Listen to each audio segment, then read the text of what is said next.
Hello दोस्तों, कैसे हैं आप सभी। दोस्तों आज के इस वीडियो में एक बार फिर से मैं आपको रीट 2025 के लिए वो टॉप क्वेश्चंस कराने वाला हूं पर्यावरण यानी ईवीएस के, जो आपके रीट एग्जाम पर सीधा वार करेंगे। बेहतर क्वेश्चन, बेहतर से बेहतर क्वेश्चन आपको इस मॉक टेस्ट में मिलने वाले हैं। तो शुरू करेंगे आज का ये मॉक टेस्ट। रेडी हैं आप? पहला क्वेश्चन आपकी स्क्रीन पर। क्वेश्चन क्या है? जैव मंडल रिजर्व के बारे में निम्नलिखित जो स्टेटमेंट दिए गए हैं उनमें से कौन सा या कौन से सत्य हैं। ये कहता है इसकी सीमा, जो आपका बायोस्फीयर रिजर्व होता है, इसकी सीमा के अंदर अन्य कोई संरक्षित क्षेत्र नहीं है। इस संरक्षित क्षेत्र में केवल समाप्त होने वाली प्रजातियां रहती हैं। क्या जैवमंडल रिजर्व में सिर्फ समाप्त होने वाली प्रजातियां रहती हैं, या केवल पादपों व जानवरों के संरक्षण के लिए है, या फिर डी ऑप्शन कहता है कि यहाँ यह जो क्षेत्र होता है जैव विविधता व वहाँ की संस्कृति दोनों के संरक्षण के लिए होता है। बताइए इसमें से कौन सा ऑप्शन आपको बेस्ट लग रहा है। तो आपका जो सही ऑप्शन हो जाएगा, तो जैव मंडल रिजर्व जो होता है वो उस जगह की जैव विविधता, जो बायोडाइवर्सिटी होती है, और वहाँ के कल्चर यानी संस्कृति दोनों के संरक्षण के लिए होता है। तो डी ऑप्शन आपका बेस्ट है, डी ऑप्शन सही हो जाएगा। बढ़ेंगे, नेक्स्ट क्वेश्चन लेंगे और अगला क्वेश्चन आपके सामने है। क्वेश्चन दोस्तों कह रहा है कि ओजोन के बारे में निम्न में से क्या सत्य है। बताइए, यह जानवरों व पादपों के श्वसन के लिए अनिवार्य है, या पराबैंगनी किरणों का अवशोषण करती है, वायु में इसका प्रतिशत 3% है, इसका उपयोग जल को रोगाण रहित करने में करते हैं। बताना है आपको। तो ओजोन का जो आपका यूज होता है वो जानवर और जो पादप हैं वो श्वसन के लिए नहीं करते हैं। यहाँ ये जो आपकी यूवी रेज होती हैं, कहने का मतलब है आपका अल्ट्रावायलेट रेज या पराबैंगनी किरणें, इनका अवशोषण आपकी ओजोन करती है। बिल्कुल सही बात है। अगला क्या है? वायु में इसका प्रतिशत लगभग 3% है। तो 3% नहीं है, क्योंकि यहाँ पर आप जानते हैं कि 78% आपका नाइट्रोजन पाई जाती है और 21% आपकी ऑक्सीजन पाई जाती है। ठीक है, 1% में अदर आपकी गैसेज हैं। तो यहाँ पर 3% का कोई मीन्स ही नहीं है। इसका उपयोग जल को यानी वाटर को रोगाण रहित करने में करते हैं। ये बात भी आपका बिल्कुल सही लिखी है। तो यहाँ पर बी और डी आपके दोनों सही हो जाएंगे। सेकेंड ऑप्शन आपका करेक्ट हो जाएगा। अगला बढ़ेंगे और अगला आपका थर्ड नंबर क्वेश्चन लेंगे। बेस्ट क्वेश्चन है। भूपर्पटी यानी आपका जो अर्थ क्रस्ट होती है में सबसे अधिक प्रचुरता में पाया जाने वाला तत्व कौन सा है। सबसे अधिक प्रचुरता में पाया जाने वाला तत्व कौन सा है? कार्बन, नाइट्रोजन, ऑक्सीजन या सिलिकॉन। तो यहाँ पर आपका जो सही जवाब हो जाएगा, राइट हो जाएगा। तो ऑक्सीजन प्रचुरता में पाई जाती है किसमें? भूपर्पटी यानी अर्थ क्रस्ट में। और यहाँ पर आपकी 3 परतें होती हैं अर्थ में। तो सबसे जो अंदर की परत होती है ये क्या होती है? ये कोर होती है, या इसे हिंदी में क्रोड कहते हैं। इसके ऊपर की जो होती है, नीचे से ऊपर की, वो मेंटल होती है। ठीक है, मेंटल। और सबसे ऊपरी आपकी क्रस्ट होती है। ये बात आपको याद रखनी है। तो क्रस्ट में कौन सा तत्व, कौन सा आपका सबसे अधिक प्रचुरता में पाया जाता है? ऑक्सीजन हो जाएगा। सी ऑप्शन करेक्ट हो जाएगा। अगला बढ़ेंगे और अगला 4 नंबर लेंगे क्वेश्चन। निम्नलिखित में से कौन सा कथन सही नहीं है? वन मृदा को अपरदन से बचाते हैं। क्या ये सही नहीं है? ये बिल्कुल सही आपका है। ठीक है, वन जो होते हैं भाई, जो मिट्टी होती है, इसको इरोजन से यानी अपरदन से बचाते हैं। बिल्कुल सही बात है। और यहाँ पूछ रहा है नहीं है। इस नहीं को भी देखे, आपको देखना है। बी कहता है कि वन में पादप व जंतु एक दूसरे पर निर्भर होते हैं। बात तो बिल्कुल सही है आपकी। ठीक है, यहाँ पर निगेटिव पूछ रहा है, तो यहाँ पॉजिटिव है। ये वन जलवायु व जल चक्र को प्रभावित नहीं करते हैं। क्या वन जलवायु और जल चक्र को प्रभावित नहीं करते हैं? वाटर साइकिल को प्रभावित नहीं करते हैं। ये आपका निगेटिव है, क्योंकि वन जो है जलवायु और जल चक्र को प्रभावित करते हैं, अफेक्ट करते हैं। तो यहाँ पर क्या हो जाएगा? ये आपका निगेटिव लिखा है। अगला देख लेते हैं। मृदा वनों की वृद्धि व पुनर्जनन, ठीक है, रीजनरेशन में सहायक होती है। बिल्कुल सही बात है। तो ये भी पॉजिटिव है आपकी बात। पूछ रहा था आपसे निगेटिव, तो निगेटिव का भाई निगेटिव। सी ऑप्शन आपका करेक्ट हो जाएगा। अगला बढ़ते हैं और 5 नंबर क्वेश्चन लेते हैं। प्राकृतिक संसाधनों को लंबे समय तक उपयोग करने के लिए संरक्षण में जो 3 सहायक 3 आर होते हैं, पर्यावरण में 3 आर होते हैं। इन 3 आर का मीन्स क्या है? बताइए। 3 आर जो होते हैं दोस्तों, यानी आर आर आर, ठीक है, तो एक आर का मतलब होता है रिड्यूस, इसका मतलब है आपका रिड्यूस, और इस आर का मतलब है रीयूज, रीयूज, और इस आर का मतलब है रीसाइकिल। ठीक है, तो यहां पर रिड्यूस यानी कम करना, रीयूज पुनः उपयोग करना, और रीसाइकिल पुनः चक्रण।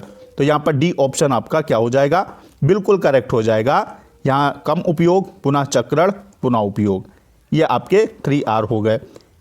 अगला बढ़ेंगे और नेक्स्ट क्वेश्चन लेंगे 6 नंबर। कुछ वर्षों पहले तक गिद्ध आमतौर पर दिखाई देते थे, लेकिन वर्तमान में गिद्ध कभी कभारी नजर आते हैं, इसका कारण क्या है? नवीन प्रवासी जातियों द्वारा उनके आवास स्थलों का विनाश कर दिया गया है। पशुपालकों द्वारा बीमार पशुओं के इलाज में प्रयुक्त औषधियां इसका कारण हो सकती हैं। गिद्धों के भोजन में कमी आ गई है, या गिद्धों में महामारी फैल गई है। तो गिद्ध किस लिए कम हो गए हैं? यहाँ उनके भोजन में किसी प्रकार की कमी नहीं आई है, क्योंकि गिद्ध का भोजन क्या है, मरे हुए जानवर वगैरह जो है वो गिद्ध का भोजन है। तो कमी तो आई नहीं है, ना तो महामारी है, ना तो किसी मतलब प्रजाति द्वारा इनके घर विनाश किए गए हैं, आवास विनाश किए गए।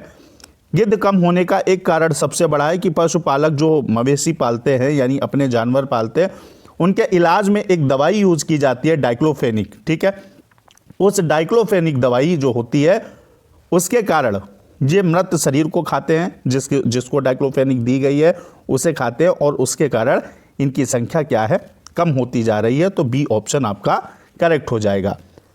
अगला बढ़ते हैं और अगला लेंगे आपका 7 नंबर क्वेश्चन। निम्नलिखित में से ऊर्जा के गैर पारंपरिक स्रोतों यानी नॉन कन्वेंशनल जो आपके सोर्स हैं वो कौन से हैं, उनका समूह कौन सा है, बताना है। तो यहां पर अगर बात करें खनिज तेल, प्राकृतिक गैस, कोयला, ठीक है, कोयला, पवन ऊर्जा, बायोगैस, तो यहां पर आपको ध्यान देना है, कुछ नहीं देखना है कि गैर पारंपरिक स्रोत यानी नॉन कन्वेंशनल स्रोत होते कौन से? ऐसे सोर्स एनर्जी के जो असीमित मात्रा में उपलब्ध है, जो नेचर में मिलते हैं। और यहाँ नेचर में कौन सा मिलेगा? नेचर के द्वारा कौन सा भाई मिलेगा आपको? नेचर के द्वारा मिलने वाले आपके कौन से हो जाएंगे? सौर ऊर्जा, सोलर एनर्जी, परमाणु ऊर्जा, ठीक है, और पवन ऊर्जा। ये मुक्त रूप से आपको कहाँ मिलेंगे? ये पूरी तरीके से नेचुरल है। तो यहाँ पर आपका क्या हो जाएगा? ये नॉन कन्वेंशनल है, इनके असीमित भंडार है। ठीक है, अब अगर बात करें पारंपरिक स्रोतों की, तो परंपरागत स्रोत जो होते हैं ऐसे आपके सोर्स जिनको दोबारा ऊर्जा के ऐसे स्रोत जिनको दोबारा इस्तेमाल नहीं कर सकते हैं और जिनके भंडार सीमित है, जैसे कोयला, पेट्रोलियम, प्राकृतिक गैस, ये आपके पारंपरिक होते हैं, और ये रहे आपके गैर पारंपरिक। तो यहाँ सी ऑप्शन आपका करेक्ट हो जाएगा। अगला बढ़ेंगे 8 नंबर क्वेश्चन लेंगे। निम्नलिखित में से कौन सा जोड़ा ठीक है, ये आपको बताना है। कथक क्या कर्नाटक से संबंधित है? असम बिहू से संबंधित है? उड़ीसा क्या भारतनाट्यम से है, या तमिलनाडु लावड़ी से है? तो तमिलनाडु की अगर बात करें तो भारतनाट्यम क्या है, तमिलनाडु से संबंधित है। लावड़ी कहाँ से संबंधित है? महाराष्ट्र से संबंधित है। यहाँ जो आपका जोड़ा दिया गया है वो असम बिहू वाला सही है।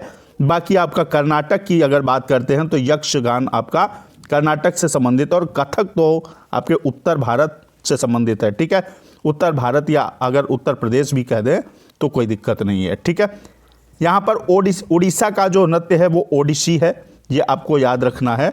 और अगर आपसे पूछ लिया जाए मोहिनी अट्टम, तो मोहिनी अट्टम केरल से संबंधित हो जाएगा, ये बात आपको याद रखनी है। तो यहाँ जोड़ा आपका बी वाला सही है, बाकी के सारे क्या है, रॉन्ग हैं। अगला बढ़ते हैं और अगला 9 नंबर क्वेश्चन क्या है? निम्नलिखित में से कौन बीज नहीं है? सौंफ, गेहूं, काली मिर्च, साबूदाना। तो इनमें से आपका सौंफ भी बीज है, गेहूं बीज है, काली मिर्च आपका बीज है, साबूदाना बीज नहीं होता, ये साइकस पौधे की मंड से बनाया जाता है। तो डी ऑप्शन आपका सही हो जाएगा। अगला 10 नंबर क्वेश्चन है, रक्त का थक्का बनने में सहायक है कौन सा विटामिन, बताइए। विटामिन ए, बी, ई या के? ए की अगर बात करते हैं, ए आपका क्या है, रेटिनॉल इसका नाम होता है, ये भी आपको याद रखना है, रेटिनॉल, और इसकी कमी से क्या हो जाता है, नाइट ब्लाइंडनेस। ठीक है, बी की बात करें तो इसमें से आपका जो वेरी वेरी मोस्ट इंपॉर्टेंट है B1, जिसे हम बोलते हैं थाइमिन।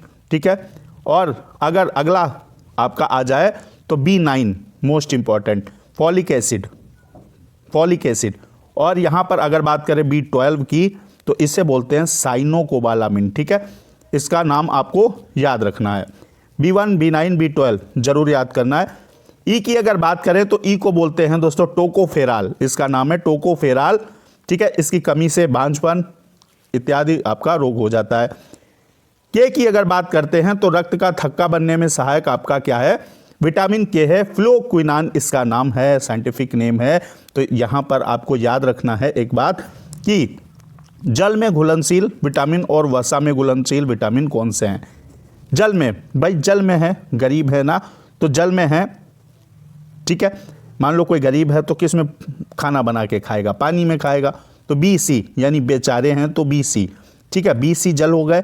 और कोई डॉक्टर है, इंजीनियर है, ठीक है, इस तरीके का है, तो ये आपके वसा में यानी तेल में बढ़िया सी मूंगफली के तेल में पूड़ियाँ बना के खाएंगे। तो यहाँ पर आपका क्या हो जाएगा, BC बेचारे हैं तो जल में जाएंगे और बाकी के सारे वसा में जाएंगे, सीधी सी बात है। क्वेश्चन आपसे पूछा जा सकता है जल में घुलनशील विटामिन कौन से है या वसा में घुलनशील विटामिन इनमें से कौन सा है। फिलहाल आपका डी ऑप्शन करेक्ट हो जाएगा। अगला बढ़ेंगे, 11 नंबर क्वेश्चन है TLM का अर्थ क्या है, निम्न में से बताइए। Teaching light material, teaching learning method, teaching learning material, teaching learning moment. बहुत ईजी सा क्वेश्चन है और अगर ये नहीं आता है तो फिर शिक्षक भर्ती एग्जाम देने का कोई मतलब ही नहीं है। TLM क्या है, TLM ऐसी सामग्री है जो लर्निंग में आपको हेल्प करती है और इसका पूरा नाम है टीचिंग लर्निंग मटेरियल, यानी आपका C ऑप्शन करेक्ट हो जाएगा। चैनल को दोस्तों सब्सक्राइब करके बेल आइकन प्रेस कर लीजिएगा, वीडियो को लाइक शेयर कर दीजिएगा। अगला आपका क्वेश्चन है, शून्य घर्षण बल वाले सतह पर चलना अपेक्षाकृत क्या है, आसान है, मुश्किल है, असंभव है या इनमें से कोई नहीं है। पहले तो घर्षण बल क्या होता है ये जानते हैं आप। घर्षण बल यानी जिसके कारण मान लीजिए आप स्लीपर पहन के चलते हैं तो स्लीपर और ज़मीन के बीच में एक फोर्स काम करता है जिसे हम फ्रिक्शन फोर्स या घर्षण बल कहते हैं। अब सोचिए अगर घर्षण 0 हो जाए, भाई घर में क्यों फर्श थोड़ी सी इतनी चिकनी नहीं बनाई जाती है ताकि आप चल ना सकें, फर्श थोड़ी बहुत खुरदरी रहती है ताकि आप अच्छे से चल सकें।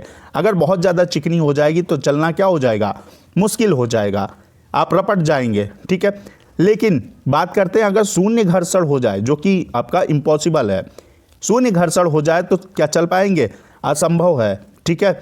मुश्किल ही नहीं बल्कि क्या है, नामुमकिन है। C ऑप्शन सही हो जाएगा। अगर किसी भी सरफेस का घर्षण बल 0 हो जाएगा तो वहाँ पर चलना असंभव है, इम्पॉसिबल है। अगला आपका 30 नंबर क्वेश्चन है, राजस्थान स्टेट केमिकल वर्क्स कहाँ स्थित है, बताना है। डीडवाना, भीलवाड़ा, बाड़मेर, परबतसर। तो अगर बात करते हैं भीलवाड़ा की तो भीलवाड़ा को बोलते हैं राजस्थान का मैनचेस्टर, ये बात याद रखना है। और राजस्थान स्टेट केमिकल वर्क्स आपका डीडवाना में स्थित है, यहाँ पर ए ऑप्शन आपका करेक्ट हो जाएगा। अगला बढ़ेंगे, 40 नंबर क्वेश्चन है, जल मंदिर का संबंध निम्न में से किससे है। ए ऑप्शन कह रहा है आपका हिंदू धर्म से, इस्लाम धर्म से, बौद्ध धर्म से या जैन धर्म से। तो जल मंदिर की अगर बात आई है तो बी ऑप्शन तो कैंसिल कर देंगे। यहाँ पर बचा आपका ACD। तो ये बात याद रखिएगा, जल मंदिर का संबंध क्या है, ये आपका बिहार के अंदर है जल मंदिर, ठीक है, बिहार के नालंदा के अंदर, और ये संबंधित है जैन धर्म से। डी ऑप्शन सही हो जाएगा। जैन धर्म से एक और आपका क्वेश्चन आता है कि दिलवाड़ा मंदिर कहाँ है, तो माउंट आबू में है। और एक क्वेश्चन आता है कि 24वें तीर्थंकर कौन है, तो ये बात याद रखना है, 24वें तीर्थंकर आपके भगवान महावीर, ठीक है, महावीर स्वामी हैं। तो डी ऑप्शन आपका करेक्ट हो जाएगा। 15 नंबर क्वेश्चन की तरफ बढ़ेंगे और आज के इस वीडियो का लास्ट क्वेश्चन, विश्व विकलांग दिवस निम्न में से कब मनाया जाता है। 3 नवंबर, 3 अक्टूबर, 3 दिसंबर, 3 मार्च। तो विश्व विकलांग दिवस की अगर बात करते हैं तो याद रखिएगा ये आपका कब मनाया जाता है, ये मनाया जाता है 3 दिसंबर को। ऑप्शन सी आपका करेक्ट हो जाएगा। तो आज के इस वीडियो में 15 क्वेश्चंस का मैंने आपको मॉक टेस्ट कराया है। अपना स्कोर कमेंट बॉक्स में जरूर बताइएगा। मिलते हैं नेक्स्ट मॉक टेस्ट के अंदर। जय हिंद, वंदे मातरम।